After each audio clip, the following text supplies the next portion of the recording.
नमस्कार दोस्तों, स्वागत करते हैं आप सभी का आपके चैनल पर। दोस्तों, नोबेल पुरस्कार 2025 की घोषणा 6 अक्टूबर से यानी आज से होने वाली है। तो आज से लेके 13 अक्टूबर तक इसकी घोषणा हो जाएगी। 6 अलग अलग श्रेणियों में नोबेल पुरस्कार दिया जाता है। तो आइए जानते हैं पूरे डिटेल के बारे में, नोबेल पुरस्कार से संबंधित रोचक फैक्ट्स के बारे में। कैसे मिलता है नोबेल पुरस्कार, कितनी होती है प्राइज मनी, क्या है 50 साल तक सीक्रेट रखने वाला नियम, आगे देखते हैं। सबसे पहला नोबेल पुरस्कार दोस्तों 1901 में यह स्टार्ट हुआ था, ठीक है। और कुछ साल जो है नोबेल पुरस्कार नहीं भी दिए गए थे। तो दोस्तों आइए देखते हैं आगे। 6 अक्टूबर यानी आज सोमवार से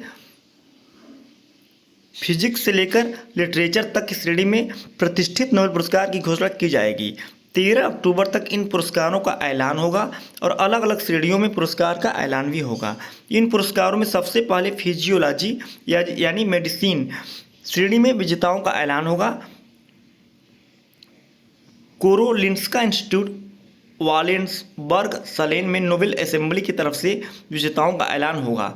इसके बाद फिजिक्स में जिसके विजेताओं का ऐलान royal Swedish academy of sciences Stockholm की तरफ से होगा। फिर 9 अक्टूबर को साहित्य के नोबेल पुरस्कार का ऐलान होगा और स्टॉकहोम से इसका ऐलान होगा। फिर 10 अक्टूबर को शांति के नोबेल का ऐलान होगा, जो इस साल सबसे ज़्यादा चर्चा का विषय रहा है। आखिर क्या होता है नोबेल पुरस्कार और क्यों इतनी इसकी प्रतिष्ठा है, आइए इसके बारे में जानकारी लेते हैं। कब हुई थी इसकी शुरुआत? तो इसकी शुरुआत हुई थी, जो इसकी स्थापना किया था नोबेल पुरस्कार की स्थापना या इनकी शुरुआत बिजनेसमैन, एंटरप्रेन्योर और वैज्ञानिक अल्फ्रेड नोबेल की मृत्यु के बाद हुई थी। अल्फ्रेड नोबेल ने अपनी ज़्यादातर संपत्ति कई क्षेत्रों में पुरस्कारों की स्थापना के लिए छोड़ दी थी। सन 1895 में आई उनकी वसीयत में कहा गया था कि यह पुरस्कार उन लोगों को दिया जाना चाहिए जिन्होंने पिछले साल मानव जाति के लिए सबसे बड़ा उपकार किया है। कब से प्रदान किए जा रहे हैं? तो सबसे पहला नोबेल पुरस्कार 1901 में प्रदान किया गया। 1901 से ये स्टार्ट है, तब से ही हर साल ये दिया जाता है। प्रथम विश्व युद्ध जो साल 1914 से लेकर 18 तक चला था, और द्वितीय विश्व युद्ध सेकेंड वर्ल्ड वार 1939 से 45 से चला था, उस समय नोबेल पुरस्कार नहीं दिए गए थे।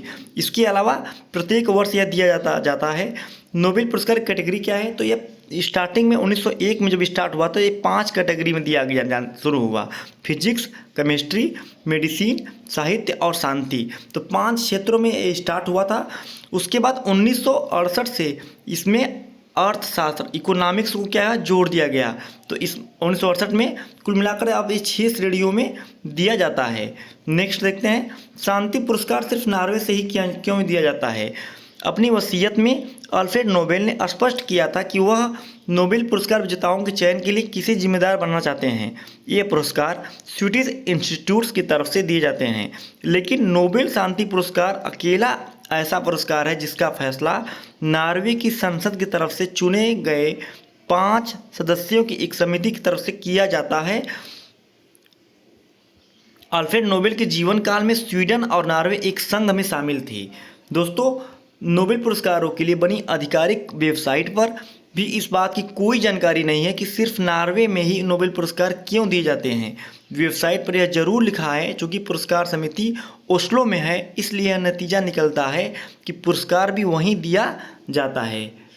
अब क्वेश्चन उठता है कि अब इतनी बड़ी राशि जो नोबेल पुरस्कार मिलती है कहाँ से आती है? तो दोस्तों, जब अल्फ्रेड नोबेल की मृत्यु हुई और उन्होंने अपनी अधिकांश संपत्ति नोबेल पुरस्कार की स्थापना के लिए छोड़ दी, उन्होंने कहा कि उस धन का एक फंड में बदल दिया जाए और इसे सिक्योरिटी बॉन्ड में इन्वेस्ट किया जाए, और आज उस धन पर कमाए हुए ब्याज को ही नोबेल पुरस्कारों की फंडिंग के लिए दिया जाता है। कितनी नोबेल प्राइज मनी कितनी होती है? तो दोस्तों, पूर्ण रूप से नोबेल पुरस्कार प्राप्त करने के लिए जो लोग प्राप्त करते हैं, प्रति पुरस्कार 11 मिलियन स्वीडिश क्रोनर, जो कि 2023 के अंत में करीब 1.2 मिलियन अमेरिकी डॉलर थी। पुरस्कार विजेताओं को राशि के साथ एक डिप्लोमा और 18 कैरेट का स्वर्ण पदक मिलता है। तो टोटल राशि होगी 1.2 मिलियन अमेरिकी डॉलर। अगला देखते हैं कितने लोग हो सकते हैं नॉमिनेट। तो दोस्तों, एक नोबेल पुरस्कार के अधिकतम 3 व्यक्तियों द्वारा साझा किया जा सकता है। मतलब किसी, अगर मेडिसिन की बात की जाए, फिजिक्स की बात की जाए, तो अधिकतम 3 लोगों को ये एक पुरस्कार मिल सकता है। इसमें किसी भी संगठन को भी यह पुरस्कार प्रदान किया जा सकता है। यह नियम है कि कोई पुरस्कार सिर्फ 3 लोगों को ही दिया जा सकता है। नोबेल फाउंडेशन के कानूनों से आता है, जो नोबेल की वसीयत के उद्देश्यों को पूरा करने के लिए जिम्मेदार है। इसमें साफ तौर पर कहा गया है किसी भी स्थिति में पुरस्कार राशि 3 से ज़्यादा व्यक्तियों के बीच विभाजित नहीं की जा सकती है। तो कैसे होता है विजेताओं का चयन? दोस्तों, हर पुरस्कार समिति थोड़ी अलग होती है, लेकिन आखिर में वे सभी अल्फ्रेड नोबेल की इच्छा को पूरा करने के लिए काम करती है। उनके इच्छा के अनुसार नोबेल पुरस्कार उन लोगों के अनुसार दिया जाना चाहिए जिन्होंने मानव जाति को सबसे बड़ा लाभ पहुंचाया है। क्या है नोबेल डे? तो नोबेल डे मनाया जाता है हर साल 10 दिसंबर को ये मनाया जाता है। इस दिन अल्फ्रेड नोबेल की पुण्यतिथि यानी उस दिन का डेथ हुआ था। इसी दिन विजेताओं को नोबेल पुरस्कार प्रदान किए जाते हैं। घोषणा होगी 6 से लेकर 13 अक्टूबर के बीच होगी और जो पुरस्कार प्रदान किए जाएंगे 10 दिसंबर को नोबेल डे के दिन प्रदान किए जाएंगे। क्या मरणोपरांत भी नोबेल पुरस्कार मिलता है? तो इसका एक लाइन में आंसर नहीं।